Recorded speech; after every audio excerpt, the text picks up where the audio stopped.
So good day mga ka-idol. Sa atong mga followers diya maayong adlaw, maayong gabi sa inyong tanan. So sugat na punta diri mga ka-idol no. Mo ni ang baybay sa barangay Bakulin gyapon ni mga ka-idol no. Mo ni ang piningwitan sa laod mga ka-idol oh.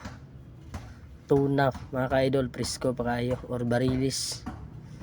Sugat na ni atong mga kabady diri oh. Sa laod pa na gikan mga ka-idol no. Gipasol ra na dito sa laod ni Papanunoy mga ka-idol oh.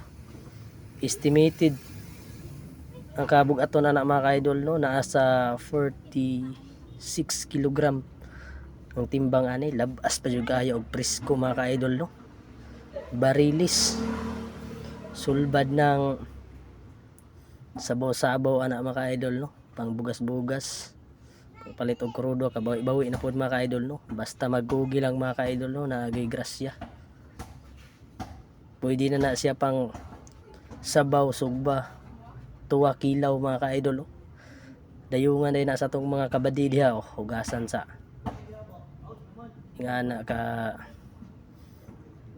dako ang nakuha nga barilis mga ka-idol oh. 46 kilogram na mga ka-idol, grabe ka bugat mga ka-idol no. So ang pinobre gyapon na mga ka-idol. Thank you for watching.